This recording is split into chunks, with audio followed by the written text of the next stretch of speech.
उपमिति भव प्रपंच कथा के अंदर नया चैप्टर, नए नए तत्व।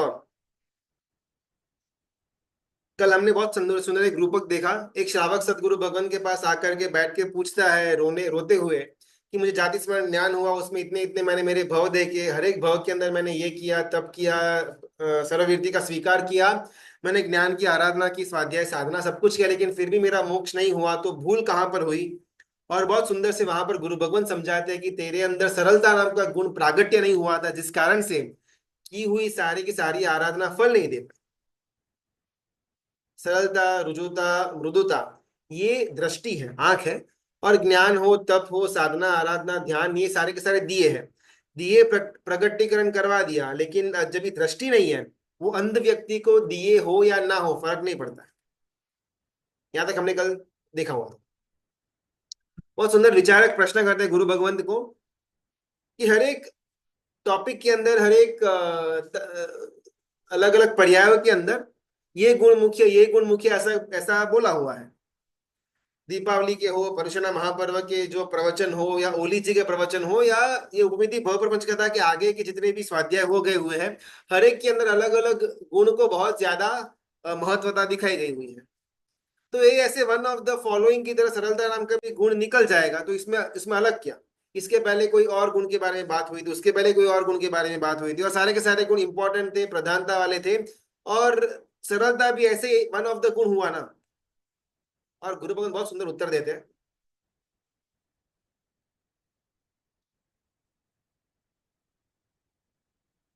उत्तरायण सूत्र के अंदर ये सरलता को लेकर के बहुत सुंदर व्याख्या वीर परमात्मा के मुख से कही गई हुई है। सोही ओ उज्जु भूयस धम्मो शुद्धस्य चिट्ठई। धर्म का उपदेश है आत्मशुद्धि, मोक्ष मार्ग का हार्द है आत्मशुद्धि, सारे के सारे शास्त्रों का सार है आत्मशुद्धि। अल्टीमेट लक्ष्य, कोई भी क्रिया, कोई भी साधना, कोई भी आराधना में अल्टीमेट लक्ष्य अगर कोई हो, वो तो वो है आत्मशुद्धि।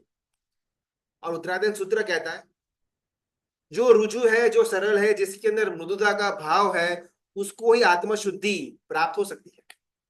जिसके अंदर सरलता नहीं है, वो आत्मशुद्धि की प्राप्ति नहीं कर पाएगा। आत्मशुद्धि अगर नहीं मिलेगी, तो की हुई सारी की सारी क्रिया, सारा का सारा धर्म निष्फल है।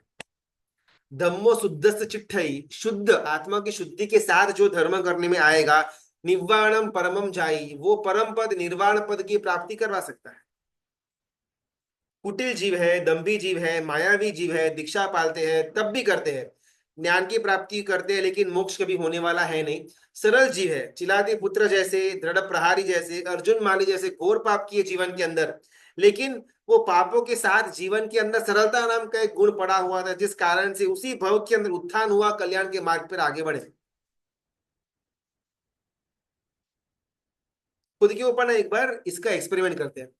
अपन खुद का एग्जाम्पल लेते हैं। समझो कि हमारे सोसाइटी के अंदर बाजू में एक श्रावक भाई रह रहे हैं, बाजू के घर के अंदर।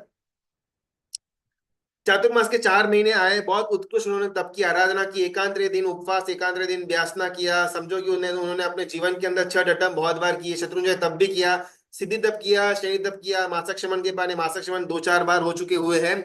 4-5 बार उन्होंने अपने जीवन के अंदर वर्षी तप भी करा हुआ है। घोर तपस्वी, जिनका मुंह कभी भी ऐसे विदाउट पचखान के अंदर, पचखान के बिना जिनका मुंह कभी भी हो नहीं, कम से कम अपने जीवन के अंदर व्यासना का तप वो भाई करते हो। लेकिन मुझे मालूम है कि वो भाई दम्भी है, मायावी है, अंदर कुछ बाहर कुछ, बगल में राम मुंह पे, सॉरी, बगल में चोरी मुंह पे राम, ऐसा उनका कैरेक्टर है। तो प्रामाणिकता से क्या मुझे वो भाई के लिए सद्भाव आएगा? हमारा खुद का एक्सपीरियंस कहता है कि अगर अंदर कुछ बाहर कुछ, ऐसा कोई व्यक्ति होता है, चाहे वो कितना भी तप करे, आराधना करे, ज्ञान की साधना करे, पंडित का पद भी क्यों ना प्राप्त कर ले, लेकिन अगर ऐसा ड्यूअल कैरेक्टर है, अंदर कुछ बाहर कुछ, जबान पे कुछ बोलता है, दिल में कुछ और रखता है, तो कभी भी हम उसके द्वारा की गई कितनी भी आराधना हो, कोई ज्यादा वैल्यू नहीं करेंगे। उग्र से उग्र तप भी क्यों ना किया हुआ हो, लेकिन अगर सरलता अंदर में नहीं पड़ी हुई है, तो किया हुआ उग्र तप कोई भी फल, न हम उसका कोई मूल्यांकन करते हैं, नहीं कर्म सत्ता उसका कोई मूल्यांकन करती है। सरलता। तीन बालकों के रूपक के द्वारा यहाँ पर सिद्धश्रेणी गुणगणी गुरु भगवंत प्रतिबोधक आचार्य भगवंत के मुख से अलग अलग तत्व बाहर निकाल रहे हैं। तीन बालक, एक सबसे पहला बालक जो एकदम सफेद रूप में था, एकदम खिलखिलाहट हंसी थी उसके अंदर थी, मुख देख करके शांता का अनुभव होता था, उस बालक का नाम है सरलता। दूसरा बालक आया एकदम एकदम डरावना, उसकी हंसी, उसका अट्टहास्य देख करके किसी को डर आ जाए, एकदम काले रंग का वो बालक, उसका हमने यहाँ पर नाम दिया हुआ है अज्ञान। अज्ञान रूपी बालक से एक तीसरे बालक का जन्म होता है, वो धीमे धीमे करके कद में बड़ा होता जाता है, और सरलता नाम का जो पहला बालक है आकर के मुष्टि के ऊपर जोरदार प्रहार करता है, और धीमे धीमे वो तीसरा बालक छोटा होता होता होता गायब हो जाता है। तीसरा बालक यानी कि पाप। एतदेव समस्तस्य दोष वृंदस्य कारणम। मात्र एक भोग तृष्णा की बात नहीं है, सिर्फ एक माया की दम की बात नहीं है, सारे के सारे दोषों का अगर कोई मूल हो तो वो है अज्ञान। अज्ञान है तो सारे के सारे दोष है, अज्ञान नहीं है तो कोई भी दोष नहीं है। एतदेव समस्तस्य दोष वृंदस्य कारणम। दोष नहीं, दोषों का वृंद, दोषों का समूह, उसका अगर कोई कारण हो, एतदेव समस्तस्य, सिर्फ एक ही कारण है, अज्ञान। एक सोसाइटी है, सोसाइटी के अंदर कोई नया नया परिवार वहां पर रहने के लिए आया, बस अभी तो रहने के लिए आया हुआ था, पहला पहला दिन था। सुबह को पूरा का पूरा घर शिफ्टिंग हुआ, और शाम को सोसाइटी के जितने भी लोग थे, सेक्रेटरी थे, उनके आजू बाजू वाले थे, जो भी काफी टाइम से वहां सोसाइटी के अंदर रह रहे थे, शाम को वो परिवार के घर पर आए। बेल बजे टिंग टोंग करके, वो बहुत डरते हुए, वो परिवार का जो भाई था, जो जो हस्बैंड था, जो मेन व्यक्ति था, उसने दरवाजा खोला, सबको अंदर वेलकम किया, सब वहां पर अंदर घर पर आकर के बैठे हैं। 2-4 मिनट हुआ, थोड़ा ऑकवर्ड साइलेंस हुआ, और वो ऑकवर्ड साइलेंस को ब्रेक करता हुआ वो जो घर का व्यक्ति था, हस्बैंड था, वो हिचकिचाते हुए पूछता है कि सबको चाय कॉफी तो चलेगी ना। मन में थोड़ा संकोच था, और वो जो सेक्रेटरी, जो ट्रेजरर वहां पर आए हुए थे, उन्होंने अपनी टॉन्टिंग की स्टार्टिंग शुरुआत की। चाय कब, अभी आप हमको पूछ रहे हो? ये इंसान को मालूम नहीं पड़ा कि ऐसा उत्तर वहां से क्यों आ रहा है। मन में थोड़ी बहुत बैक ऑफ द माइंड कुछ ना कुछ चल रहा था, लेकिन एग्जैक्टली मालूम नहीं था कि किस कारण से इस प्रकार का रिप्लाई आ रहा है। और बहुत ही शांत स्वर से वो व्यक्ति पूछता है कि क्यों, क्या प्रॉब्लम हुआ?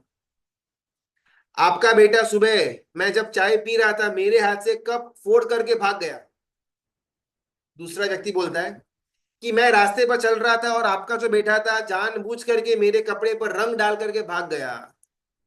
तीसरा जन बोलता है कि मैं मेरी मीटिंग में फोन के अंदर बिजी था, आपका बच्चा जानबूझ करके, मैं जब मीटिंग फोन चल रहा था, पीछे से आकर के आवाज करके भौंपू बजा करके भाग गया।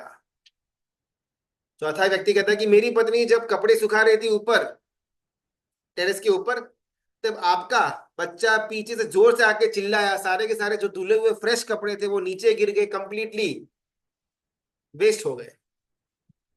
पांचवा व्यक्ति कहता है कि मेरी पत्नी नीचे सब्जी लेने के लिए निकली हुई थी, आपका बेटा उसका पीछे से चोटी खींच करके भाग गया।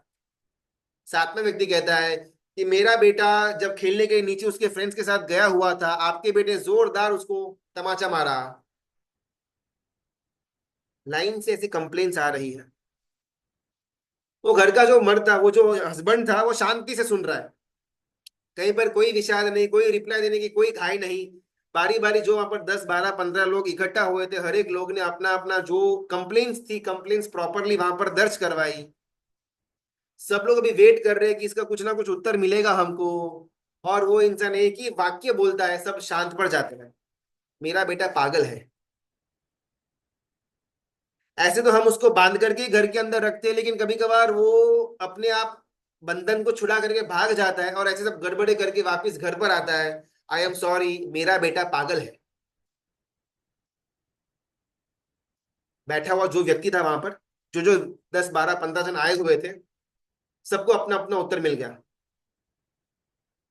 कोई किसी के ऊपर हावी हो जाता है, कोई किसी के स्वभाव ही ऐसा होता है गरम मिजाज का, कोई अनसोशल बिहेवियर, कोई विचित्र स्वभाव, उनके सामने हम लड़ने के लिए मैदान में जाए, उसके पहले चेक करना पागलपन है या नहीं सामने वाले के अंदर।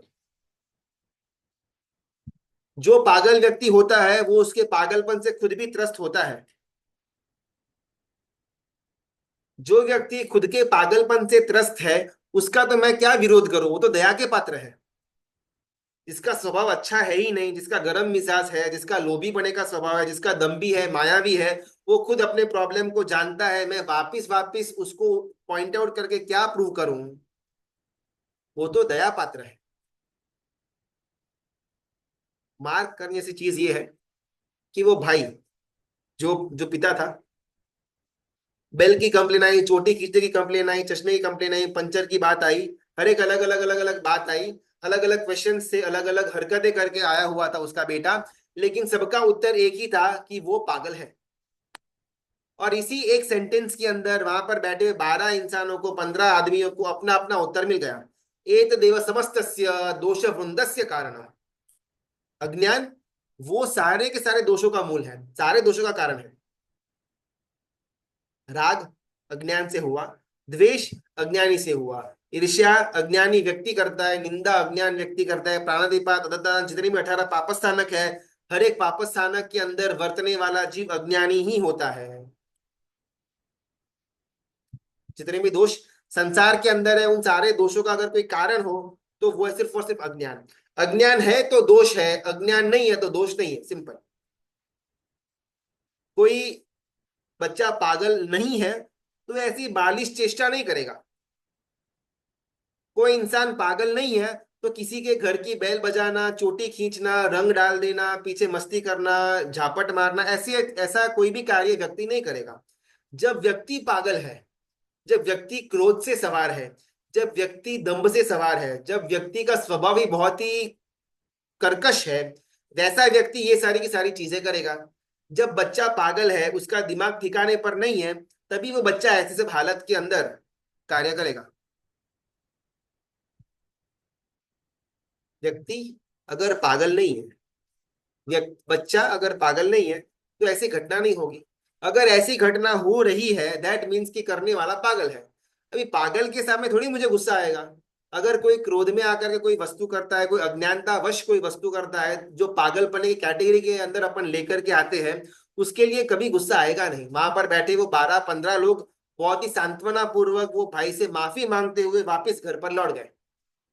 आधे घंटे पहले जब वो 12-15 जन वो घर के अंदर एंट्री ली हुई थी, उनके मन के अंदर लिस्ट पड़ा हुआ था कि वो बेटे ने ऐसा किया, उसके बेटे ने ऐसा किया, उसको तो ये बोल दूंगा, खरी खोटी सुनाऊंगा, पुलिस में एफआईआर कराऊंगा, सोसाइटी से बाहर करवा दूंगा, बहुत सारे सॉल्यूशंस भी लेकर के आए हुए थे। लेकिन जब वो भाई ने बोला मेरा बेटा पागल है, बात खत्म। पूरे संसार के अंदर जीव को सताने वाले सिर्फ तीन ही दोष, राग, द्वेष और मोह। इन तीनों के अंदर सबसे ज्यादा अगर कोई खतरनाक हो तो वो है मोह। और मोह का सीधा सीधा अर्थ होता है अज्ञान। पूछा अज्ञान सबसे खतरनाक क्यों, मोह सबसे खतरनाक क्यों?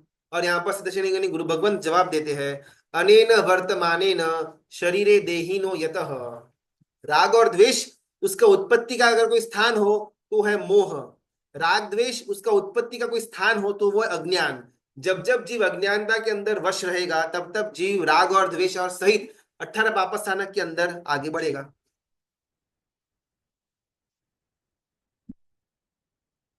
इसने पूछा अज्ञान ही सारे दोषों का मूल क्यों? राग द्वेष का भी मूल अज्ञान, मोह का मूल अज्ञान, 18 पापस्थानक का मूल अज्ञान, दंभ का मूल अज्ञान, क्रोध का मूल अज्ञान, तो ऐसा मूल अज्ञान ही क्यों? कार्या कार्यम न जानन्ति, गम्या गम्यम च तत्वतः। सिद्धश्रेणी गुरु भगवत एक लाइन के अंदर इस प्रश्न का उत्तर देते हैं कि जो कार्य अकार्य को नहीं जानता है, जो गम्य अगम्य को नहीं जानता है, जो हेय उपादेय को नहीं जानता है, वो व्यक्ति अज्ञान। वापस, कार्य अकार्य, करने जैसा न करने जैसा, गम्य अगम्य, डुएबल नॉट डुएबल, हेय उपादेय, छोड़ने जैसा रखने जैसा, ये जो व्यक्ति नहीं जानता है वो व्यक्ति को अपन अज्ञानी कहते हैं। ओके, लेकिन ये मूल कैसे हुआ, और आगे बात करते हैं। समझो कि एक 6 महीने का बालक है, घर के अंदर आजू बाजू घूम रहा है और घर के बाहर एक बहुत ही ऊंडा कुआं है, 1500-2000 फीट जितना ऊंडा कुआं। वो बच्चे को मालूम नहीं है कि ये कुआं इतना ऊंडा इतना खतरनाक है। बच्चा तो सहसा घूम रहा था, 6 महीने का बालक है, घर के अंदर हाथ के पैर के बल पर थोड़ा यहाँ वहां रेंग रहा था। माता का ध्यान थोड़ा भ्रमित हुआ, किसी और काम के अंदर व्यस्त हुई। 6 महीने का बालक ऐसे हाथ पैर से हिलता हुआ घूमता हुआ बाहर आ गया। वो जो कुआं था, कुआं बंद तो किया हुआ था, साइड में छोटी सी गैप थी जहां पर ढक्कन टूटा हुआ था। वो बच्चे को मालूम नहीं पड़ा, रेंगता रेंगता रेंगता अंदर गया, गिर गया। मुझको भी बोला तो मुझसे क्या बना था, पूजा के कपड़े। कार्य अकार्य का विवेक नहीं, हेय उपादेय का ज्ञान नहीं, गम्य अगम्य की सूझ नहीं, वो व्यक्ति मृत्यु के वश ही अपना पूरा का पूरा जीवन निकाल देगा। हेय क्या उपादेय क्या? हेय छोड़ने लायक, उपादेय ग्रहण करने लायक, रखने लायक, जताने लायक, कार्य करने लायक, अकार्य न करने लायक, गम्य रखने लायक, अगम्य छोड़ने लायक। जिस जीव के अंदर इसका भान नहीं, इसका विवेक नहीं, वो जीव अकार्य वस्तु करेगा, दुखी होगा। वो जीव हेय करेगा, दुखी होगा। वो जीव अगम्य चीजों को अपने पास रखेगा और दुखी होगा। अज्ञानी जीव को मालूम नहीं है कि संसार नाम के कुएं के अंदर नहीं गिरा जाता है।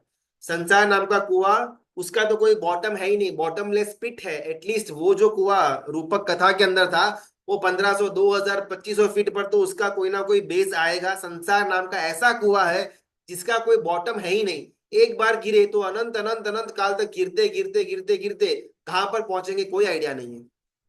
84 लाख योनि के अंदर अनंती बार जन्म मरण वो जीव करता रहेगा जो संसार के अंदर भटक रहा है। आज हम भी संसार के अंदर भटक रहे अनादि अनंत काल से, बिकॉज एक बार कुएं के अंदर गिरे, अभी तक हमारा बॉटम आया हुआ है ही नहीं। और संसार के अंदर अपन गिरे ही जा रहे हैं। ऐसा क्यों हुआ? बिकॉज संसार हेय है, उपादेय नहीं है। संसार अकार्य है, कार्य नहीं है। संसार अगम्य है, गम्य नहीं है। ये विवेक हमारे पास, ये ज्ञान हमारे पास था ही नहीं। अभी जो व्यक्ति इसका भेद न जाने, क्या करना क्या न करना, क्या रखना क्या छोड़ना, क्या प्राप्त करना किसको बाईपास करना, अगर व्यक्ति के पास इसका ज्ञान नहीं, इसकी इंफॉर्मेशन नहीं, इसके बारे में कोई भी सूझबूझ नहीं, वो व्यक्ति कुछ भी करेगा तो ऑब्वियसली आगे जाकर के उसको उसका खराब फल, उसकी प्राप्ति होकर के रहेगी। जैसे यहाँ पर हे उपादेय की बात आती है, गम्य अगम्य की बात आती है, एकदम से मन में सवाल ये आएगा, इतना कुछ जानने के लिए है, सब कुछ तो अपन अभी जान नहीं पाएंगे ना। फॉर एग्जाम्पल अपन ये उपमिति का भी एक एग्जाम्पल लेना। लगभग 250 300 हमारा दिन से स्वाध्याय कंटिन्यूसली चला आ रहा है, लगभग साल भर के ऊपर हो गया। ये उपमिति के ग्रंथ को अपन स्वाध्याय के अंदर ले रहे हो। शायद बहुत सारे तत्व स्टार्टिंग से लेकर के अब तक आ चुके हुए होंगे। अभी जो तत्वों को मैंने एक एक घंटा स्वाध्याय के द्वारा समझने का प्रयत्न भी किया, अगर आज मुझे पूछा जाए तो शायद मुझे उसमें से आधा मालूम नहीं भी होगा। तो तत्व को जो मैंने जाना, हे उपाधि को समझा, उसमें भी इतना कुछ मैं भूल गया, तो बाकी तो कितना कुछ है जानने के लिए, तो कितना मैं जानूंगा। बच्चा एक कुआं था बराबर था, लेकिन कुआं भी है, बाहर खड्डा भी है, पत्थर भी है, कांटे भी है, कंकड़ भी है, बिल्ली भी है, कुत्ता भी है, कितना कुछ है बच्चे को जानने के लिए। अभी वो बच्चा कितना जान पाएगा 6 6 महीने की उम्र के अंदर? तो वैसे यहाँ अभी जानने के लिए बहुत कुछ है, मैं सब कुछ तो नहीं जान पाऊंगा। तो कब तक मैं अज्ञानी का टैग लेकर के घूमता फिरूंगा? कब मैं ज्ञानी की कक्षा के अंदर आऊंगा? और बहुत सुंदर यहाँ पर उत्तर देते हैं गुरु भगवंत कि सारे के सारे पदार्थों का ज्ञान मिलना वो तो केवल ज्ञान कहा जाएगा, वो तो अभी मेरे पास है नहीं, तो वो तो आउट ऑफ द क्वेश्चन हुआ। लेकिन जब कोरोना चल रहा था, मास्क पहनना आवश्यक था, उस समय मैं ऐसा बोल दूं मुझे मास्क पहनना था, ऐसा मालूम था ही नहीं, तो मुझे उस समय फाइन से बाकात नहीं रखा जाएगा। मैंने जहर पी लिया और फिर मैं ये दलील रखूं तो मुझे मालूम ही नहीं था कि ये जहर है, जहर क्या होता है, तो उस मात्र से जहर का असर मुझ पर कम होगा ऐसा कोई भी चांस नहीं है। एकदम सिंपल लॉजिक समझाते हैं यहाँ पर गुरु भगवान। संसार असार है, संसार छोड़ने लायक है, संसार हेय है, सर्ववीर्ति उपादेय है, अपने अंदर का गुणों की केलवनी वो कार्य है, मोक्ष मार्ग वो गम्य है, अगर इतना मेरे को मालूम पड़ जाए बहुत है। सर्वज्ञ बनना वो आगे की बात है। इतना बेसिक डिफरेंस अगर मुझे मालूम पड़ जाए संसारिक दृष्टि से कि ये छोड़ने लायक है और ये ग्रहण करने लायक है, अमृत पीने लायक है, जहर नहीं पीने लायक है, सर्ववीरति लेने लायक है, संसार के अंदर रुकने लायक नहीं है, इतना भी अगर मेरी दृष्टि को में अगोचर हो जाता है तो मेरा काम सफल, मैं ज्ञानी कहा जाऊं। लेकिन मैं बहुत सारे तत्वों को जानता हूं, मैं अलग अलग ग्रंथों का स्वाध्याय मैंने करा हुआ है, अलग अलग नौ स्मरण मुझे आते हैं, मैं अलग अलग गुरु भगवंतों का सेवना करता हूँ, उनका व्यावच करता हूँ, लेकिन अभी भी मुझे ये क्लैरिटी नहीं है कि संसार छोड़ने लायक है। मुझे संसार प्यारा ही लगता है, मुझे मेरा घर, मेरा पैसा, मेरा नाम, फेम, शोहरत सब कुछ बहुत प्रिय है। मैं अज्ञानी, मैं कोई स्वाध्याय के अंदर बहुत ज्यादा मेरी बुद्धि नहीं है, मैं कोई ग्रंथ को नहीं जानता, मैं कोई नवस्मरण को, पंचमतिक्रमण के सूत्र का अर्थ का तत्व कुछ नहीं जानता, लेकिन इतना क्लियर है संसार छोड़ने जैसा है, दीक्षा ग्रहण करने जैसी है। सिद्ध श्रेणी गुरु भगवंत कहते हैं कि मैं ज्ञानी हूं। Ignorance is not an excuse. मेरे में अज्ञान है, मैं अज्ञानी हूं, ये कभी भी मेरा बचाव हो ही नहीं सकता। उल्टा, ये तो मेरी सारी प्रॉब्लम्स का मूल है।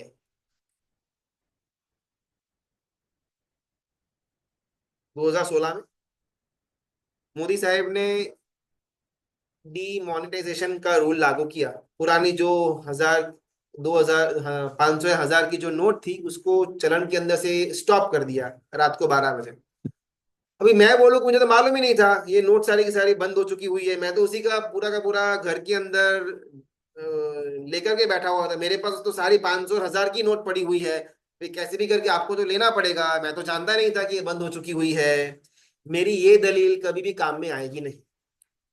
ये मेरी गलती थी कि मुझे वो न्यूज नहीं मिला कि पुरानी नोट बंद हो चुकी हुई है, नई नोट ही चलन के अंदर आएगी। मुझे मालूम नहीं था, ये मेरा बचाव नहीं हो सकता।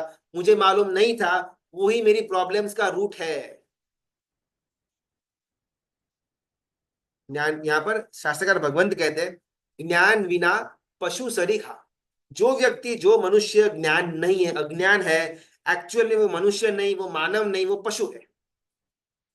अज्ञानी सिर्फ पशु हो सकता है। मानव के पास मन है, बुद्धि है, मानव ज्ञानी ही होगा। कार्या कार्यम न जानन्ति, गम्या गम्यम च तत्वतः। जो कार्य अकार्य, गम्य अगम्य, हेय उपादेय, ये जो जानता नहीं है वो अज्ञानी है। आगे बढ़ करके वो अज्ञानी नहीं, वो मनुष्य नहीं, वो मानव नहीं, वो पशु है। निश्चय की दृष्टि से मनुष्य और अज्ञानी मनुष्य और पशु समान। यहाँ पर सिद्धेश्वरी गुरु भगवंत कहते हैं कि एक बार अगर ज्ञान की प्राप्ति मैंने कर ली, अंदर में सरलता आई, रुजुता आई, अंदर में एक आत्म विशुद्धि का, आत्मा की शुद्धि का मैंने लक्ष्य रखा, यहाँ पर सिद्धेश्वरी गुरु भगवंत गारंटी देते हैं कि मैं आपको साक्षी पूर्वक कहता हूं कि आपका मोक्ष होकर के रहेगा। ज्ञानी है, ज्ञानी यानी कि ग्रंथों का ज्ञानी नहीं, सूत्रों का, अर्थों का ज्ञानी नहीं, तत्वों का ज्ञानी नहीं, बस एक ज्ञान संसार छोड़ने जैसा है, सर्ववीति लेने जैसी है। अगर ये पोपट की तरह बोलने के तो सब बोल दे, मैं भी बोल दूंगा, लेकिन अंदर में ये ज्ञान का अनुभव होना, संसार की हर एक पल के अंदर, हर एक घटनाओं के अंदर मुझे महसूस होना कि ये संसार छोड़ने जैसा है, ये हेय है, हेय है, ये अकार्य है, ये अगम्य है। और जब जब मैं गुरु भगवंतों का मार्ग देखूं, किसी सदगुरु भगवंत को स्वाध्याय करते हुए उनकी मस्ती को देखूं, उनके आचारों को देखूं, उनके विहार के कार्यक्रम को देखूं, मुझे वो मार्ग लुभाता लगे, मुझे कार्य लगे, मुझे गम्य लगे, मुझे उपादेय लगे, मैं ज्ञानी। कंबाइंड विथ मेरे मन के अंदर सरलता हो, आत्म विशुद्धि का भाव हो, अगर ये दो चीज है, वो जीव का मोक्ष तत्कालीन होकर के रहेगा।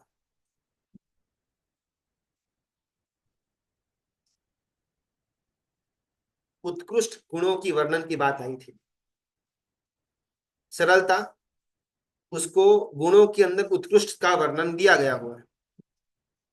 लेकिन समझ ऐसी बात यह है कि एक एक स्पॉट पर एक एक गुण को उत्कृष्टता की पदवी दी गई हुई है। स्टार्टिंग से अगर हमने देखा हुआ होगा, कहीं पर संभाव को उत्कृष्ट गुण समझा गया हुआ था, तो कहीं पर समर्पण को उत्कृष्ट गुण समझा हुआ था, कहीं पर क्षमा को, तो कहीं पर उपशम भाव को उत्कृष्ट का टैग दिया गया हुआ। और यहाँ पर सिद्धेश्वरी गुरु भगवान वापिस वो पॉइंट को क्लियर करते हैं। एक अपेक्षा से, तात्विक दृष्टि से हर एक गुण एक समान है।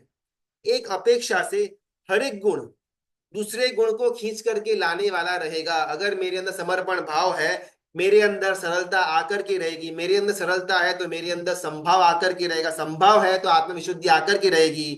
तात्विक दृष्टि से हर एक गुण दूसरे गुण को खींचने वाला बनेगा। तात्विक दृष्टि से एक गुण भी अंतर मुहूर्त के अंदर जीव को मोक्ष की प्राप्ति करवा सकता है।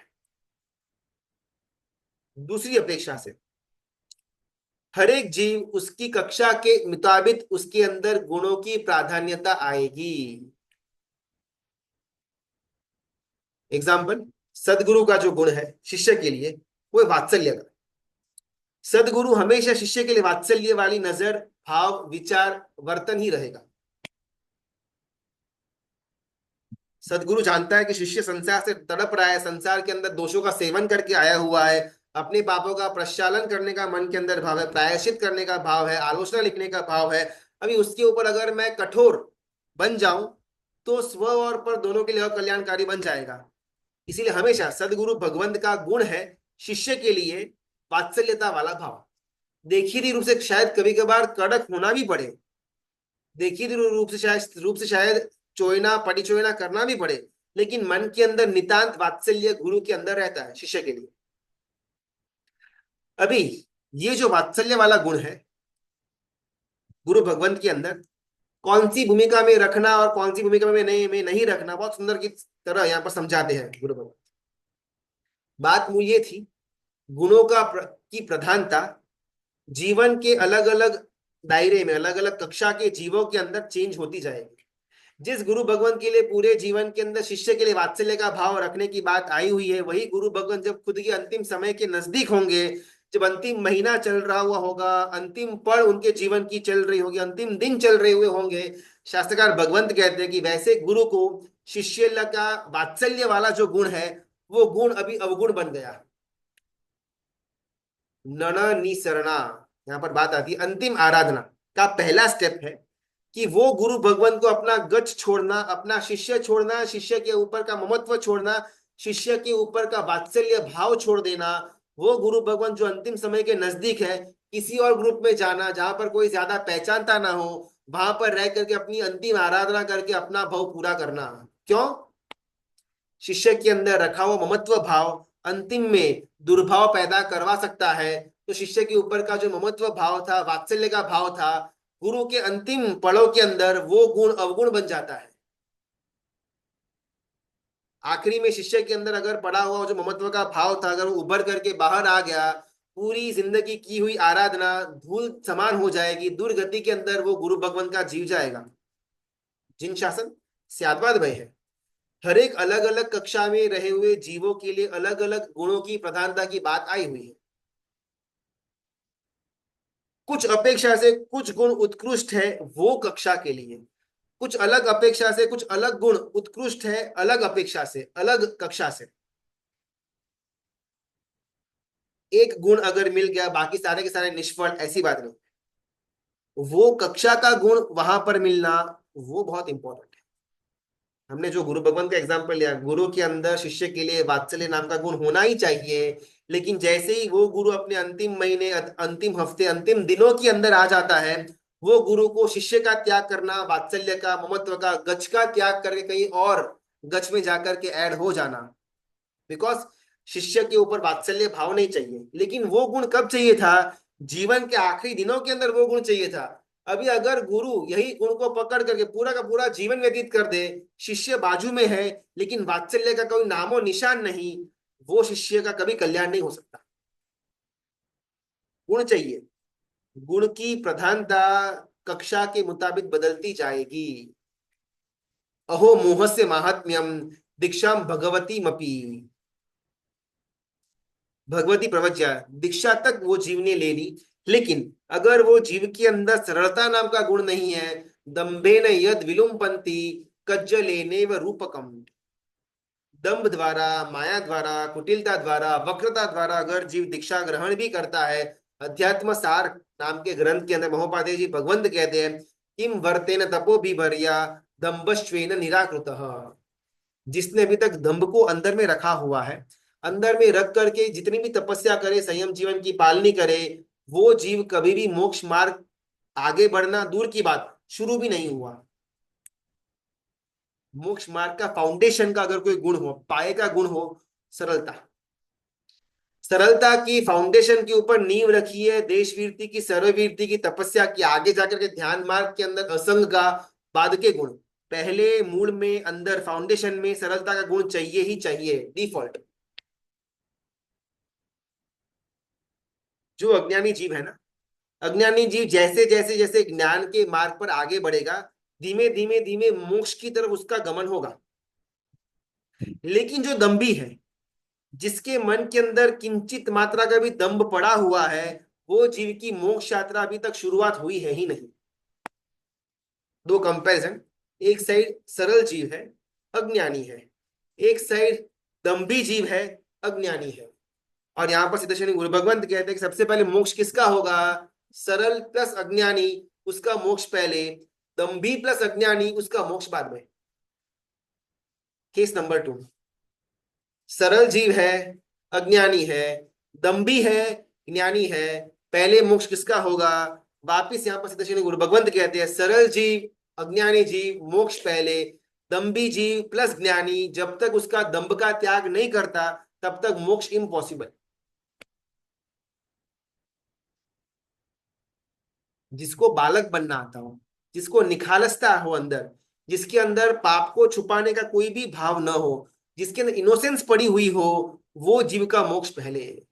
जो बहुत बुद्धि है, चातुर्य है, होशियारी पड़ी हुई है, अलग अलग जगह पर खुद को संभालने की, डिप्लोमेटिक वे से अपने आप को रखने की जिसके पास कला आती हुई हो, जो अंदर में झूठ बाहर में सत्य, ऐसा टैलेंट, ऐसा कू टैलेंट जिसके अंदर पड़ा हुआ हो, वो चाहे बाहर से सुश्रावक हो, बाहर से सुसाधु हो, बाहर से तिलक रखता हो, बाहर से कुर्ते पैजामा पहनता हो, लेकिन मन के अंदर पाप पाप पाप पड़ा हुआ हो, वैसा जीव का मोक्ष दुर्लभ।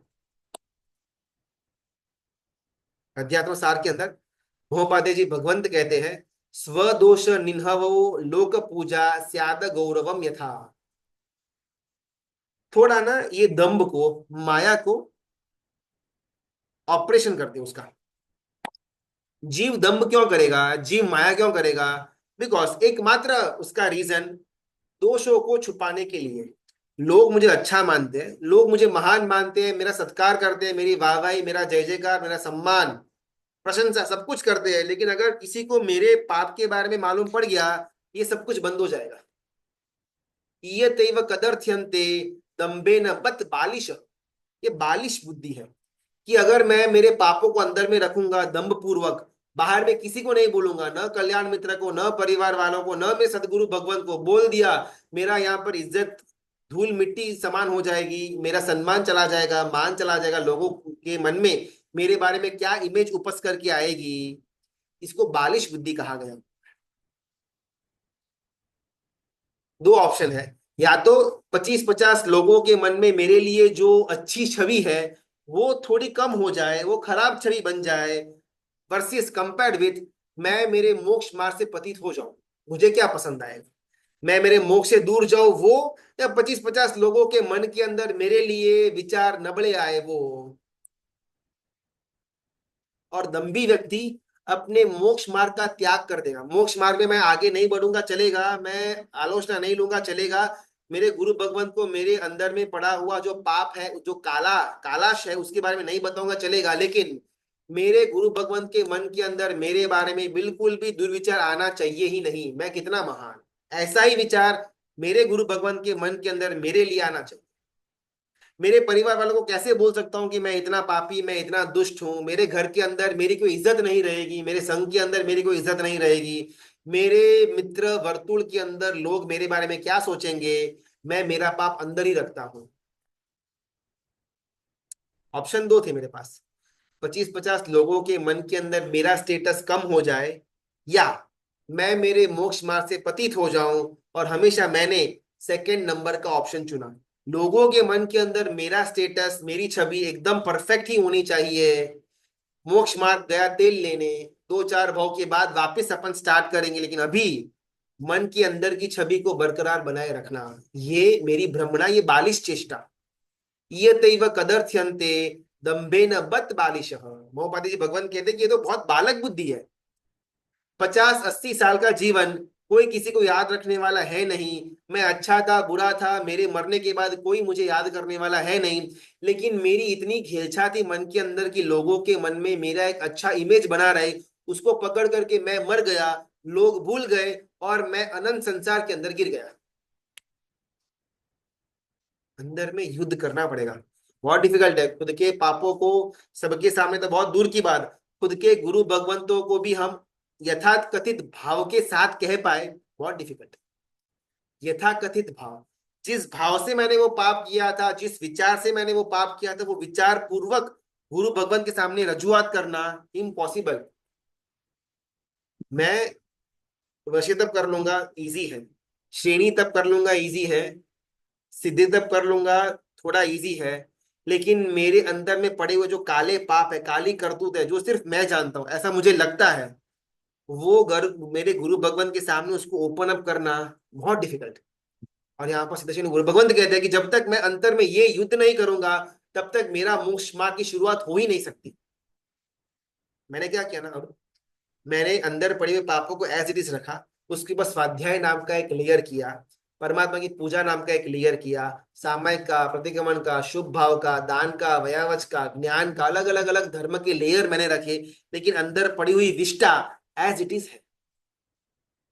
कितना भी मैं पैकिंग कर लूं, गिफ्ट रैपिंग कर लूं, परफ्यूम डाल दूं, लेकिन बक्से के अंदर अगर विष्ठा, मल मूत्र पड़ा हुआ है, उसकी दुर्गंध आकर के रहेगी, कभी भी वो गिफ्ट गिफ्ट नहीं बन सकती।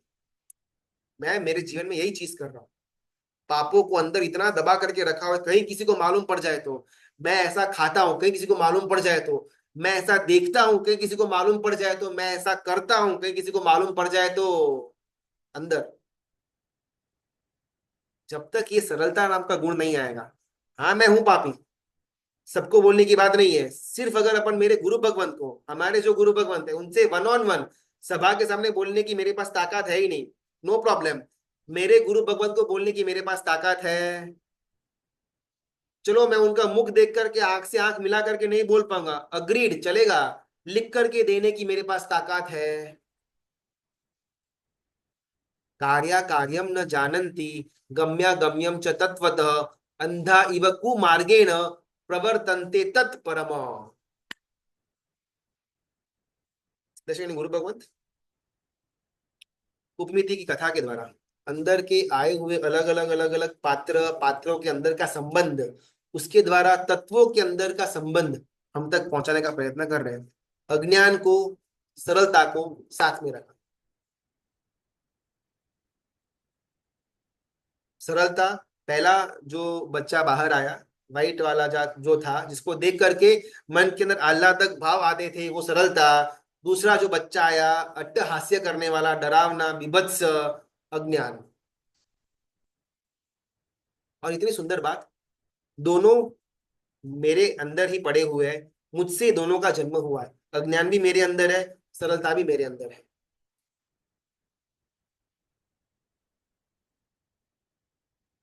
दिक्कत यहां पर आती है कि अज्ञान इतना हावी हो जाता है कि सरलता नाम का जो बच्चा है वो बहुत वीक पड़ जाता है। मेरे अंदर सरलता पड़ी हुई है, मेरे अंदर ज्ञान पड़ा हुआ है, लेकिन अज्ञानवश, मोहवश, राग द्वेषवश, दंभवश, मायावश मैं मेरे सरलता के गुण को, ज्ञान के गुण को ढकता रहता हूं।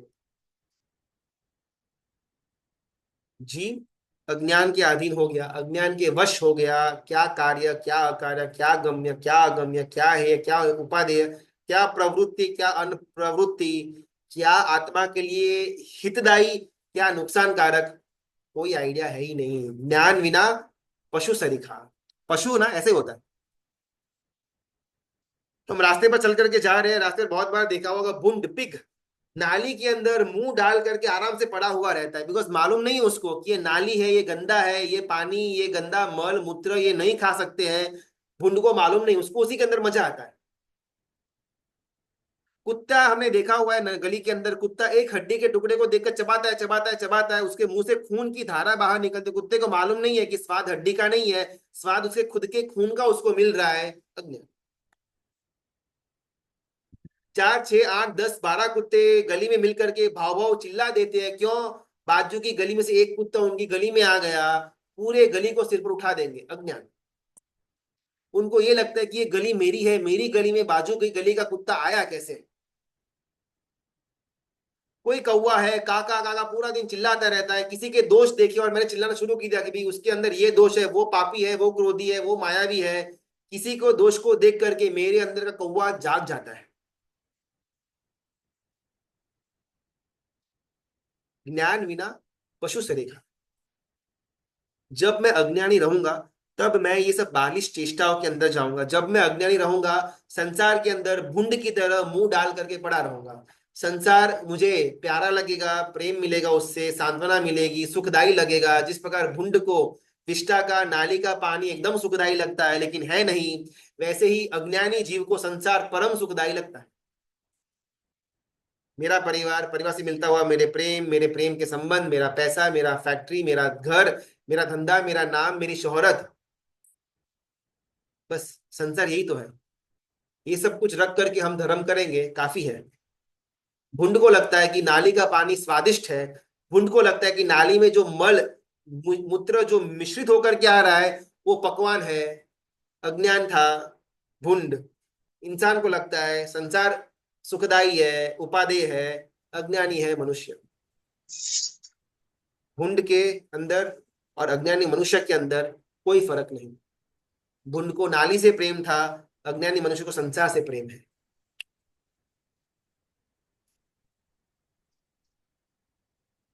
अशुचि को देखता है भुंड, देख करके अंदर में मुंह डाल करके बैठा हुआ है, पीछे क्या हो रहा है, कौन आ रहा है, कौन जा रहा है, कोई ज्ञान है ही नहीं।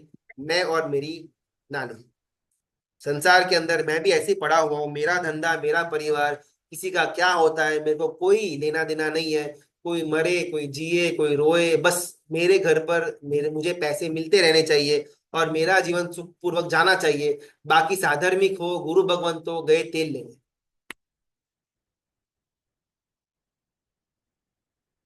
एक निश्चय पशु होता है जो बाहर से चमड़ी इंसान की होती है, बाहर से चमड़ी देव की होती है, बाहर से जेंटलमैन दिखता है, बाहर से प्रतिष्ठित व्यक्ति दिखता है, बाहर से मनुष्य दिखता है, लेकिन अंदर से है पशु। उसका नाम निश्चय पशु। एक होता है व्यवहारिक पशु, सिंह होते हैं, यहां वहां भटकता रहता है, या फिर पीछे पूंछ होती है, न करने का कार्य करता रहता है, उसके बाद व्यवहारिक पशु बोलते हैं। कुत्ता है, भैंस है, गाय है, भुंड है, व्यवहारिक पशु। और यहाँ पर सिद्धेश्वरी गुनी गुरु भगवंत निश्चय पशु के साथ व्यवहारिक पशु की कंपैरिजन करते हैं। व्यवहारिक पशु पूंछ है, सिंगड़े है, यहाँ वहां भटकता रहता है। नैशिक पशु बाहर से चमड़ी इंसान की है, देव की है, लेकिन अंदर में पशु बैठा हुआ है। भोग क्रिया सार्थक्य लगे, वो व्यवहारिक पशु। निश्चय पशु को अर्थ भोग या काम भोग उसको ज्यादा कीमती लगे, निश्चय पशु। इतना बड़ा दिन है आज, 14 का दिन है, छोटा मोटा तपस्या करेंगे, प्रवचन सुनेंगे, स्वाध्याय करेंगे, प्रतिक्रमण करेंगे, सामयिक करेंगे, आत्मा का ध्यान करेंगे, नहीं। आज ऑफिस में बहुत इंपॉर्टेंट दिन है, इंपॉर्टेंट मीटिंग है, इंपॉर्टेंट क्लाइंट है, कुछ इंपॉर्टेंट नहीं है तो भी ऑफिस इंपॉर्टेंट है। ये काम भोग, अर्थ भोग, निश्चय पशु। कीमती क्षणों के अंदर, मनुष्य भविष्य के अंदर मिली हुई कीमती क्षणों के अंदर एक भी क्षण जिसको संसार के लिए इन्वेस्ट करने का मन न हो, वो मानव। मिली हुई मानव की कीमती क्षणों को, हर एक क्षण को संसार के अंदर इन्वेस्ट कर दे, अर्थ के अंदर, काम के अंदर, भोग के अंदर, वो नैश्चिक पशु।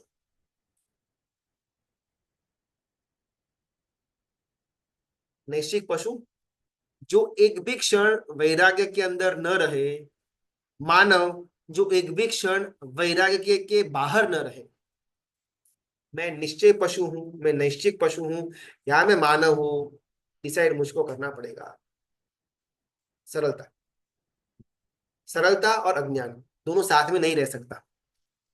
अगर जीव सरल है ना, तो धीमे धीमे उसके अंदर का ज्ञान का प्रादुर्भाव होगा। अगर मैं सरल हूं, मुझे शायद दो चार व्याख्यान में सुनूंगा, मेरा जीवन एकदम हाइट पर आ जाएगा। अगर मैं सरल हूं, एक ढलता हुआ सूर्य को देख करके मुझे मेरे मन के अंदर संसार की असारता दिखाई देगी। जो सूर्य मध्याह्न के अंदर तप रहा था शाम को 6-7 बजे, और एकदम सुहाम एकदम शांत हो गया, एकदम क्षितिज के नीचे चला गया और एकदम उसका अस्तित्व नेस्तनाबूद हो गया। ये देख करके अगर मेरे अंदर सरलता पड़ी हुई होगी, मुझे वैराग्य आएगा। रास्ते के ऊपर चल रहा हूँ, एक स्त्री गई 20 साल की, 22 साल की नवयुवान कन्या, उसके पीछे 80 साल की एक बूढ़ी औरत गई। अगर मेरे अंदर सरलता है, मुझे ज्ञान आ जाएगा। संसार का चक्र, अगर सरलता पड़ी हुई है मेरे अंदर, घर से बाहर देखा एक पेड़ है, पेड़ के ऊपर एक येलो पत्ता भी है, ग्रीन पत्ता भी है, मैंने दोनों को देखा, मुझे ज्ञान आ जाएगा अगर सरलता पड़ी हुई हो तो। लेकिन अगर अगर अंदर दंभ है, अगर अंदर में माया प्रपंच है, कितना भी प्रवचन में सुनूं, कितना भी तत्व मैं ग्रहण करूं, कहने के लिए मैं ज्ञानी बनूंगा, लेकिन अगर संसार के लिए मुझे द्वेष भाव, असारता का भाव नहीं जन्मा, मैं अज्ञानी, मैं असरल जीव। सरलता अगर प्राप्त करनी हो ना, 3 स्टेप्स हमने कल देखे हुए थे। सभान अवस्था, आलोचना, सज्जनता। पहले मैं मेरे जीवन के अंदर मेरे द्वारा किए गए पापों का, दोषों का डिस्कवरी तो करूं। किसी को बोलना वो बाद में, सेकेंड स्टेज। पहले मैं खुद तो जानूं मैं कितना पाप करता हूँ, मैं कितना दोष करता हूँ। आज मैं सुबह जब परमात्मा के मंदिर के अंदर था, परमात्मा की पूजा कर रहा था, उस समय मेरे मन के अंदर कितने मलिन विचार चल रहे थे। कोई विजातीय वहां से निकला, और मेरे मन के विचार क्या थे मैं जानता हूँ। आज मेरा उपवास है, उपवास करने के टाइम भी जब भी मैं फोन हाथ में लिया, कभी कभार कोई रील्स के अंदर खाने की रील आ गई, मेरे मन में क्या आसक्ति जागृत होती है मैं जानता हूँ। सरलता सबसे पहला स्टेप। सभान अवस्था, पहले जानू मैं कि मैं कैसा हूं, मैं कितना दोष भरा हुआ हूं। बाहर से दिखने में बहुत अच्छा है, तिलक है, परमात्मा की पूजा है, कुर्ता है, सामायिक है, प्रतिक्रमण है, स्वाध्याय है, तत्वों की बात है, दिखने में बहुत अच्छा है। लेकिन अंदर से कैसा हूं ना, सबसे पहले मैं खुद तो जानू। बहुत बार मेरा जो बाहरी पर्याय है, उसको देख करके मैं अपने आप को सज्जन मानना शुरू कर देता हूं।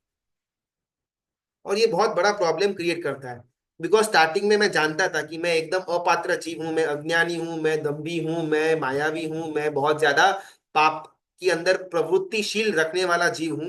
लेकिन जैसे बाहर का थोड़ा थोड़ा मेरा वर्तन बदला, वैसे मैंने मेरी विचारधारा के अंदर खुद की एक इमेज को चेंज किया, मेक ओवर किया। नहीं नहीं, मैं तो अच्छा इंसान हूं, देखो अपन ये करते हैं, अपन ये करते हैं, अपन वो करते हैं, लेकिन ये करने के साथ साथ अंदर में कचरा एज इट इज पड़ा हुआ है। उसकी तरफ मेरी जो दृष्टि पहले जाती थी, अब तो वो दृष्टि भी नहीं जाती। सबसे पहला सिर्फ सभानता, मैं अपने आप को जानू, पहचानू कितना दोषी हूं मैं। सेकेंड स्टेप, जैसे ही अंदर में पड़ा हुआ कचरा मैं जानूंगा, इकट्ठा करूंगा, अभी मुझे फील होगा कि भाई इससे मुझे दूर तो जाना है। आखिर जीवन के किस मुकाम तक मैं इसी दम्भ को लेकर के चलता रहूंगा। हाथ में केसर की कटोरी, लेकिन मन के अंदर विजातीय पात्र के लिए सबसे नीच से नीच वाला विचार, कब तक। और अंदर में खटकेगा, जब दोष मालूम पड़ेगा खटकेगा। और खटकने के बाद मैं गुरु भगवान के पास भागा भागा पहुंचूंगा कि मुझसे ये नहीं हो रहा, कुछ उपाय दीजिए। कितनी भी मैं प्रयत्न करूं, मेरे मन के जो मलिन विचार है वो जाते ही नहीं, और मैं गुरु भगवान से आलोचना की प्राप्ति करूंगा। सेकेंड स्टेप मेरा पूरा हुआ। तीसरा स्टेप, जो मिली हुई आलोचना सज्जनता पूर्वक वो आलोचना को पूरा करने का प्रयत्न। ये 3 स्टेप्स है सरलता नाम के गुण की प्राप्ति करवाने के पीछे। हम, हमारे 24 तीर्थंकर परमात्मा जो हो गए ना, इस अवसर को निकाल के, वो 24 से 24 तीर्थंकर परमात्मा के जीवन चरित्र के अंदर का सबसे पहला भव है कि जिस भव के अंदर उनको सम्यक की प्राप्ति हुई हो, अगर वो अपन भव देखे, बाकी कोई गुण हो न हो, जैन थे नहीं थे, रात को खाते थे नहीं खाते थे, दीक्षा ली थी नहीं ली थी, सब बाद में, उन सारे भवों के अंदर वो जीव के पास सरलता नाम का गुण था। चाहे धन्ना सार्थवा की बात करें, या नैसार की बात करें, पार्श्वनाथ परमात्मा के अंदर मरुभूति की बात करें, या मुनीश्वर स्वामी भगवान के अंदर शिव गति की बात करें, हर एक तीर्थंकर परमात्मा के सबसे पहला यानी कि जिस भाव के अंदर उनको सम्यक्त्व की प्राप्ति हुई, वो भाव के अंदर अगर अपन झांक करके देखे, 24 तीर्थंकर परमात्मा में एक कॉमन क्वालिटी, सरलता। थोड़ा दो, किसी भी केवल ज्ञानी भगवंत के जीव के अंदर हम उनकी जीवन कथा के अंदर मुंह करें, सबसे एक गुण जो हर एक के अंदर होगा वो है सरलता। किसी ने दीक्षा ली होगी, नहीं ली होगी, कोई हिंसा करता होगा, नहीं करता होगा, कोई जैन धर्मी होगा, कोई अजैन होगा, कोई स्त्री होगी, कोई पुरुष होगा, किसी के अंदर सत्व कम होगा, ज्यादा होगा, सब अलग अलग, लेकिन एक गुण जो हर एक जीव के अंदर समान होगा, सरलता। आज तक ऐसा एक भी दृष्टांत हमने देखा नहीं शास्त्र के अंदर कि जिसके अंदर जीव मायावी हो, दंभी हो और जीव का मोक्ष हो गया हुआ हो, ऐसा एक भी एग्जाम्पल ढूंढने पर भी नहीं मिलेगा जीवन के अंदर। बाकी के गुण के भी लिए अपन वेट करेंगे, कोई ज्यादा प्रॉब्लमेटिक नहीं है। सरलता नाम का गुण को डेवलप करवाने के लिए आज का आज, अभी का अभी हमको प्रयत्नशील बनना पड़ेगा। स्टेप 1 सभानता, स्टेप 2 आलोचना, स्टेप 3 सज्जनता। जब तक अंदर से मैं ये युद्ध नहीं करूंगा मेरे साथ, तब तक मेरा मोक्ष मार्ग आगे बढ़ना दूर की बात, शुरू भी नहीं हो सकता। थोड़ा बहुत अपन प्रयत्न करें, खुद के अंदर पड़े हुए दोषों को, खुद के अंदर पड़े हुए दंभी वृत्तियों को, माया प्रपंच करने की हमारी बुद्धि को थोड़ा रोक लगाते हैं, जानते हैं और उससे दूर होते हैं। गुरुजी, हो सकता प्रणाम गुरुजी। आज 14 से, कल भी 14 से, तो अभी हमें आप हमको ज्ञान नहीं है कि क्या सभी सही है, पर कौन सा करना चाहिए उसका ज्ञान नहीं है, तो उसका कैसा लेना उसका। मेरे पुण्य से मैं जिस घर के अंदर जन्मा हुआ हूं ना कुछ रीजन होगा। ठीक? आज मेरा इस कुटुंब के अंदर, इस परिवार के अंदर जन्म हुआ, तो कुछ उसका पुण्य, उस रेस्पेक्टिव पुण्य का उदय हुआ था। मेरे पास बहुत सारे अलग अलग क्षेत्र थे जन्म लेने के लिए। जिन शासन के अंदर आना अगर मेरा भाग्य था, तो जिन शासन के अंदर भी बहुत सारे अलग अलग परिवार थे, कुटुंब थे, जहां पर मैं जन्म ले सकता था, लेकिन मैंने स्पेसिफिकली इसी परिवार के अंदर मेरा जन्म हुआ। क्यों? Because of XYZ reason. अभी आज भी 14 से, कल भी 14 से, मुझे मानना कौन सा? एकदम सिंपल आंसर, मेरे परिवार के अंदर जो मान्यता चल रही हो, एक तिथि की या दो तिथि की, वो मान्यता के अंदर मैं स्टार्टिंग करूं। मेरे पास ज्ञान नहीं है, मेरे पास क्षयोपशम नहीं है, तत्वों की जानकारी नहीं है, तो मुझे क्या करना? मेरा परिवार या मेरे परिवार के अंदर की जो गुरु परंपरा की मान्यता है, मैं एक तिथि को मानता हूँ, दो तिथि को मानता हूँ, तीन तिथि को मानता हूँ, चार तिथि को मानता हूँ, मेरे परिवार से वो मान्यता से मैं अपनी शुरुआत करूं। फिर जीव ज्ञान की तरफ आगे बढ़ेगा, अलग अलग अलग एंगल्स को पकड़ेगा, इसमें से कौन सा ज्यादा उचित है उसके लिए उसका डिसीजन लेगा, और वो मान्यता के अंदर सेटलमेंट होगा। लेकिन ये बात का स्टेज, इनिशियल स्टेज, जब अज्ञान है, कोई ज्यादा मेरे पास तत्वों की चिंतवना या तत्वों का कोई ज्ञान नहीं है, उस समय मेरे परिवार से, मुझे मेरे पुण्य की उदय से, जो मान्यता के अंदर मेरा जन्म हुआ है, जो फैमिली मान्यता रखता था एक तिथि या दो तिथि की, जिसके अंदर मेरा जन्म हुआ है, वही मान्यता के अंदर मुझे मेरा पर्याय की शुरुआत करनी है। एकदम सिंपल।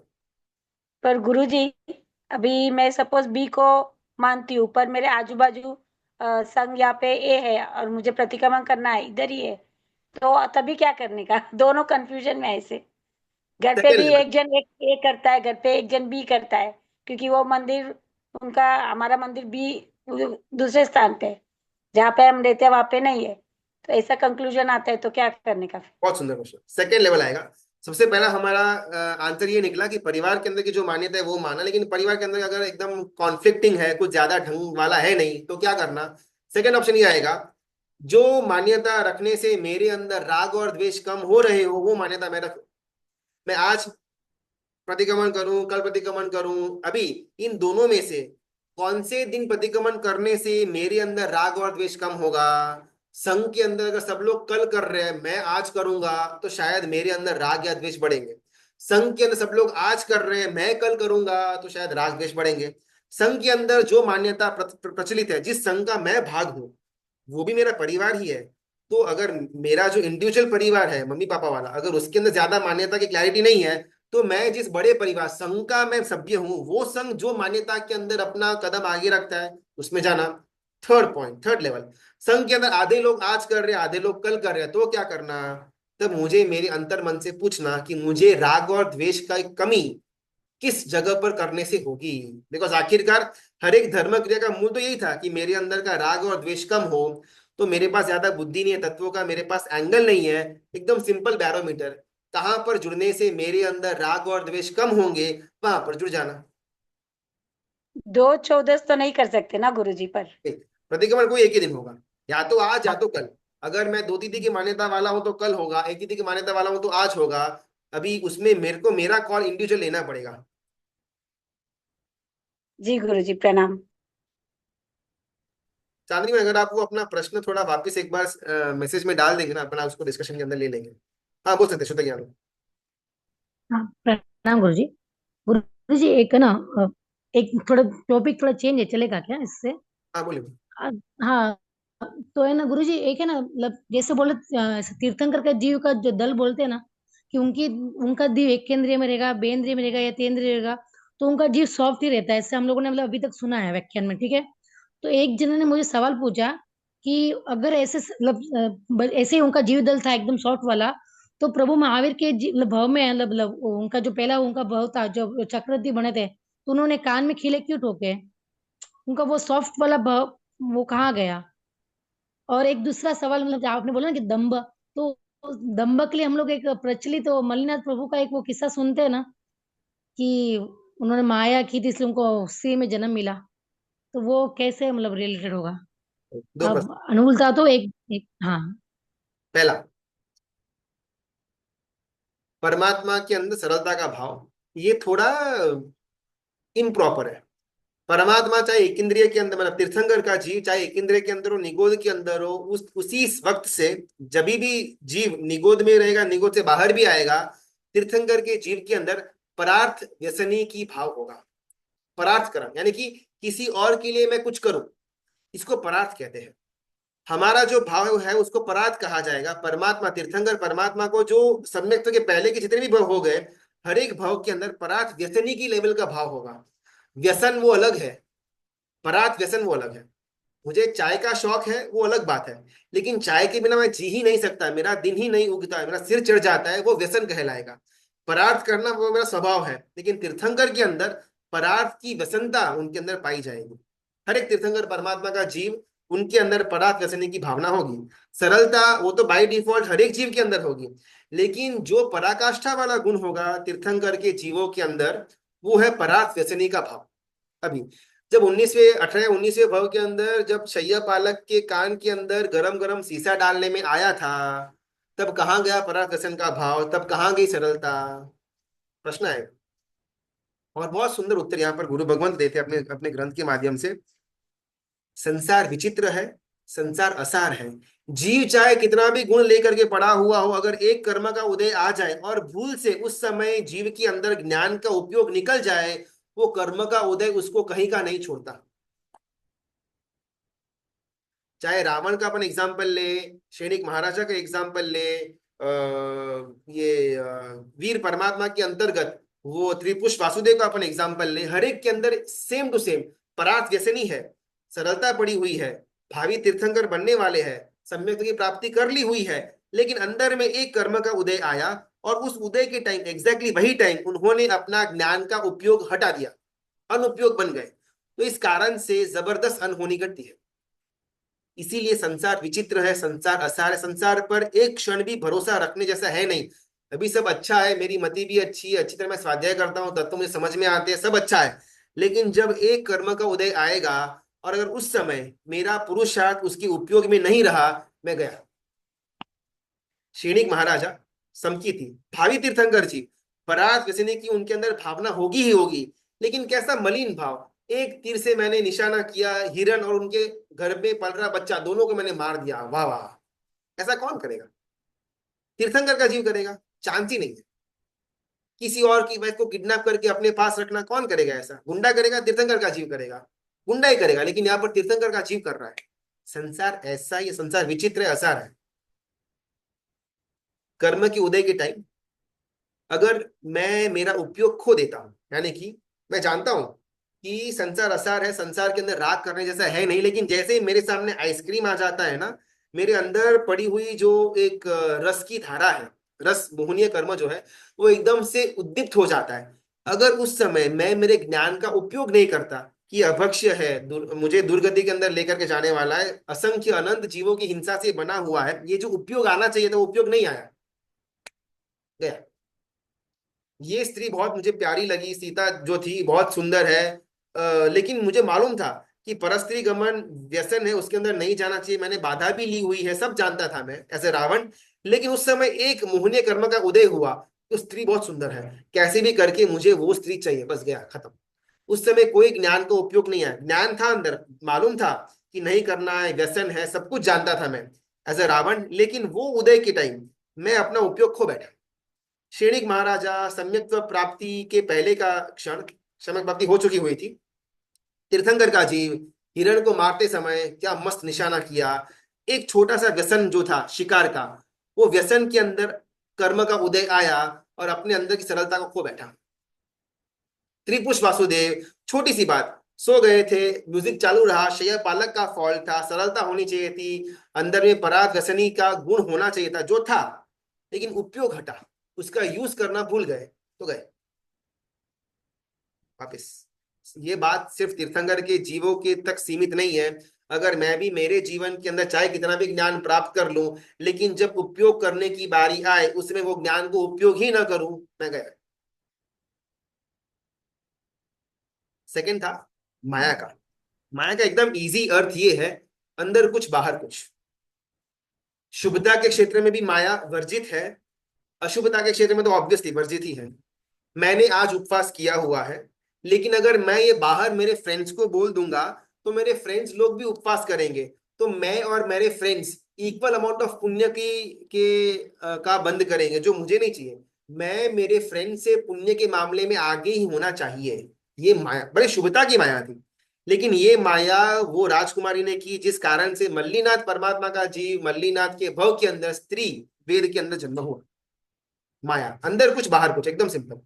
अंदर में मैं एकदम पापी जी हूं, बाहर में ऐसा ढोंग करता हूं कि मैं तो बहुत सज्जन व्यक्ति हूं, ये है माया। मुझसे मदद हमारे जी करो फिर। अच्छा, ओके। किसी ने प्रश्न बहुत लंबा पूछा है, एक बार फटाफट मैं पढ़ लेता हूँ। हाँ, ये शायद प्रॉब्लम ना बहुत कॉमन हो सकती है। किसी ने आलोचना ली गुरु भगवान के पास से, एक्स अमाउंट ऑफ सामयिक, एक्स अमाउंट ऑफ स्वाध्याय, इतना इतना इतना कुछ करना।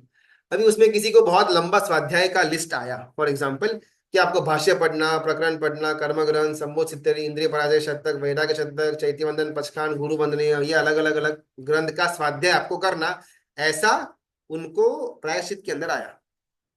अभी लेने के टाइम तो ले लिया, लेकिन जब घर पर वापस गए तब मालूम पड़ा कि सब ग्रंथों को पढ़ना तो दूर की बात, इसके नाम भी प्रॉपरली मुझे प्रोनाउंस करने आते नहीं है। तो मैं खुद अपने सत्व से अपने बल पर पढ़ूं इसको, वो तो है ही नहीं, वो तो कोई ऑप्शन ही नहीं है। सेकंड ऑप्शन, कोई गुरु भगवंत आएंगे संघ के अंदर, वो मुझे स्वाध्याय करवाएंगे ये अलग अलग ग्रंथों का, तो शायद मैं कर पाऊंगा।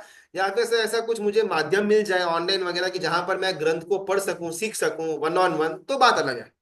लेकिन ऐसा योग मिलना पढ़ाया करके दुष्कर। गुरु भगवान भी आते हैं, वो भी खुद की साधना के अंदर लीन होते हैं कि हमको अलग से वन ऑन वन हमको 4-4 महीने तक ग्रंथ पढ़ाए, इतना पॉसिबल नहीं है। ऑनलाइन में कहीं से कोई कल्याण मित्र के द्वारा मुझे ग्रंथ पढ़ने को मिले दुष्कर, तो उस समय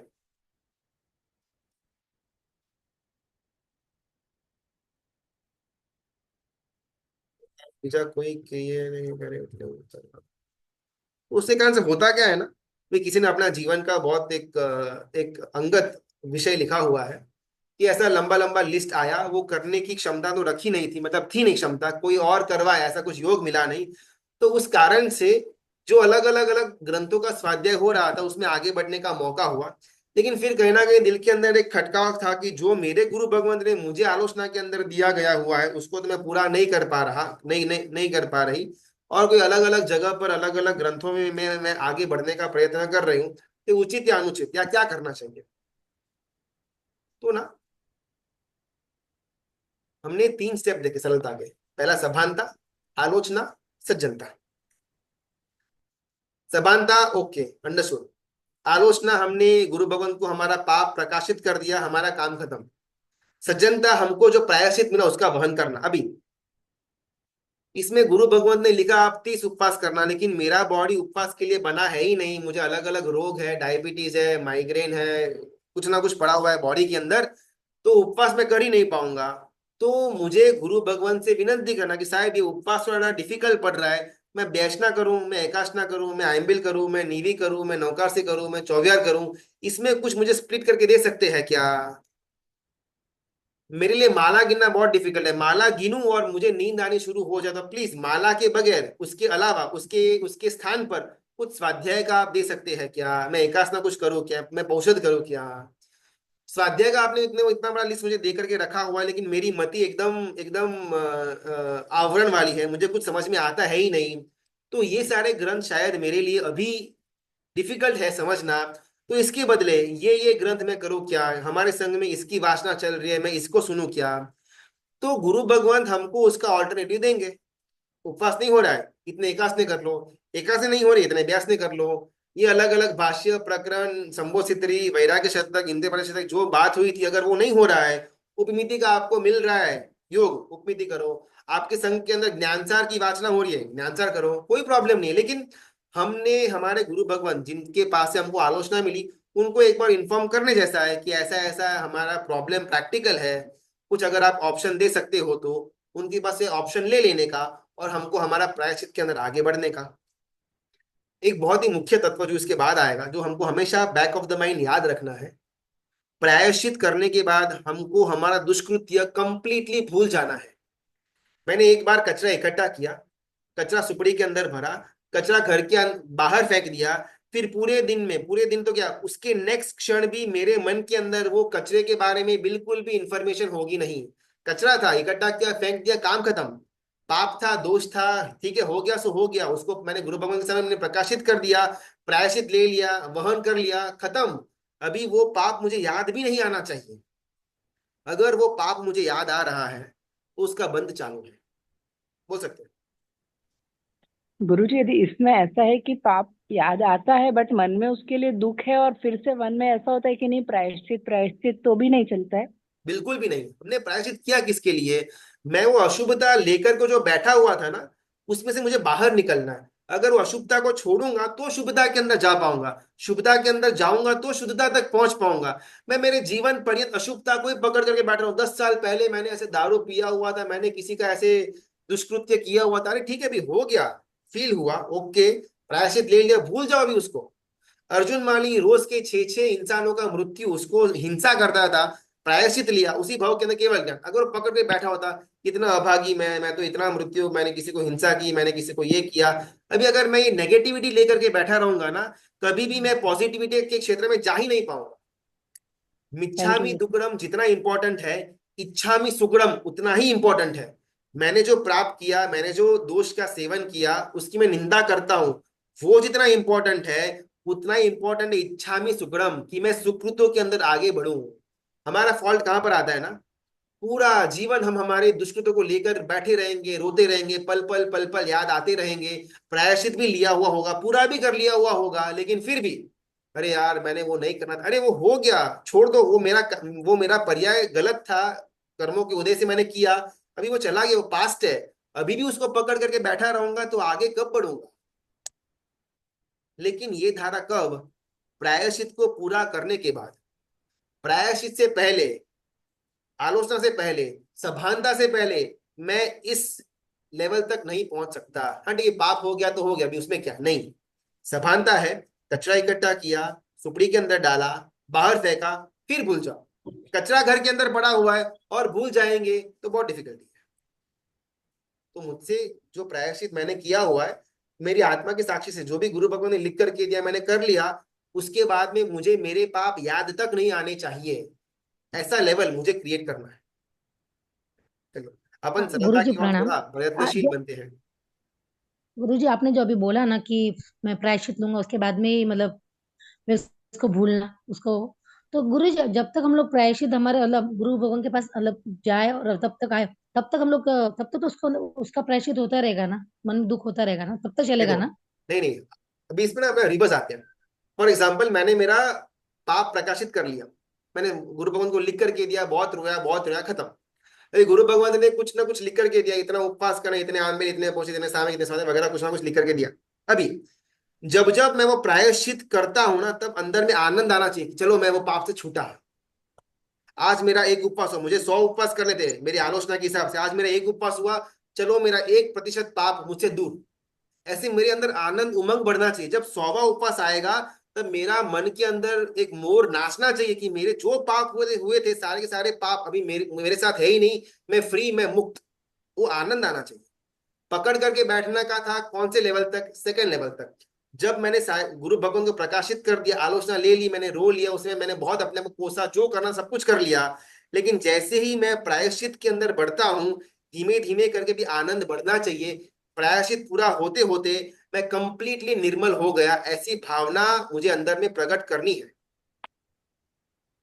हाँ वो तो चलो वो तो समझ में आया गुरुजी, लेकिन मैं क्या बोल रही, सपोज आज मुझसे कुछ पाप हुआ है और मुझे साहब जी को बोलने के लिए शायद अभी एक मिनट लगेगा, मतलब मिल नहीं पाऊंगी अभी तक, तो उसके बीच में तो मैं मेरे को दुख होगा ना देखो ऐसा। क्या करना है इसके अंदर, इसीलिए हमारे यहाँ पर ना अलग अलग व्यवस्था है। साल में एक बार पापों का पश्चाताप, संवत्सरी, 4 महीने में एक बार चातुर्मासिक, और 15 दिन में एक बार पाक्षिक, एवरी डे का एक बार देवसी प्रतिक्रमण। ये प्रॉब्लम क्या हुआ ना, मैं ठहरा श्रावक, मैं डेली शायद मेरे गुरु भगवान के साथ मेरा बातचीत न हो पाए, 15 दिन में भी एक बार न हो पाए, तो मैं क्या कर सकता हूँ? मैं अपने पास एक डायरी रखूं कि बहुत बड़े बड़े पाप, छोटे छोटे पाप जो हमसे बहुत फ्रीक्वेंटली होते हैं उसको नोट करने की जरूरत नहीं है, लेकिन जो बहुत बड़े पाप हो गए, जो शायद मेरी कल्पना के बाहर का था, उस पाप को मैं डायरी के अंदर लिख करके भूल जाऊं।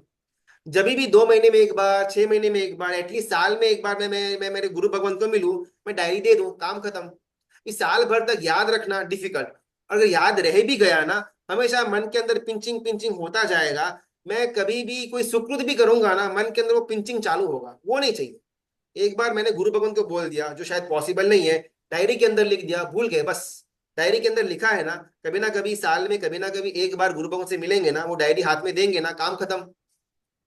लेकिन वो जो निंदा और गर्हा का भाव है ना, वो भाव का आयुष्य सीमित होना चाहिए, असीमित, अनलिमिटेड नहीं होना चाहिए। धन्यवाद गुरुजी। हाँ, जी। अभी हम आठम चौदस के दिन ड्राई फ्रूट्स वापर सकते हैं या नहीं, ये बहुत ना हमको एक सोचने जैसा प्रश्न है। जब भी एकासना की बात आती है, खाने पीने की बात आती है, हमारा मन सिर्फ यहां तक रुकता है कि ये भक्ष्य है अभक्ष्य है। उपमिति के स्वाध्याय के माध्यम से हमको यहाँ तक पहुंचना था कि जिस जिस वस्तु के अंदर मुझे राग जन्मता है, वो सारी की सारी वस्तु मेरे लिए अभक्ष्य। फिर चाहे वो आम का रस हो या चाहे वो ककड़ी की सब्जी हो, अगर मुझे इसके अंदर राग उत्पन्न होता है, मेरे लिए वो वस्तु अभक्ष्य। ड्राई फ्रूट खाना, नहीं खाना, आठम है, चौदस है, नहीं है, लेकिन अगर ड्राई फ्रूट के अंदर मुझे राग उत्पन्न होता है, मेरे लिए ड्राई फ्रूट त्यागने लायक ही है। स्पेसिफिकली अगर अपन आठम चौदस के दिन आए ना, तो जो हरी सब्जी खाने की मनाही थी, वो हरी सब्जी के अंदर जीव है, वो एंगल तो बहुत स्थूल एंगल, सूक्ष्म एंगल ये कि हरी सब्जी है, फ्रूट है, ये खाने से मेरे रस का पोषण होता है। मूंग है, वो जो चने हैं, वो पंचकुटिया है, कैर है, सांगरी है, ये सब खाने में बिल्कुल भाता नहीं है। लेकिन अगर मैं इसको खाऊंगा ना, तो मेरा रस का पोषण कम होगा, एंगल ये था। तो अगर आठम और चौदस के दिन मुझे जिस जिस वस्तुओं के अंदर रस उत्पन्न होता है, वो वस्तु का मुझे त्याग होना ही चाहिए। फिर अगर मुझे मूंग के अंदर रस उत्पन्न होता है, तो मूंग आज से बंद, आज से कैर और सांगली पंचकुटिया शुरू, ये स्तर होना चाहिए। भक्ष्य अभक्ष्य वो तो बहुत बालिश अवस्था है। राग जिसके अंदर होता हो, वो चीज त्यागने लायक है। रोज न हो पाए, एटलीस्ट आठम चौदस के दिन जिस जिस वस्तु के अंदर मुझे राग होता है, वो वस्तु का त्याग, ये लेवल हमको क्रिएट करना है। परमात्मा की आज्ञा विरुद्ध कुछ भी बोला गया हुआ हो तो मिच्छा में का बहुत बहुत धन्यवाद। सरलता की प्राप्ति के लिए हम सब अग्रसर बने, इसका हम सब पुरुषार्थ करें। बहुत बहुत धन्यवाद। अनुमोदन, प्रणाम। हाँ सर।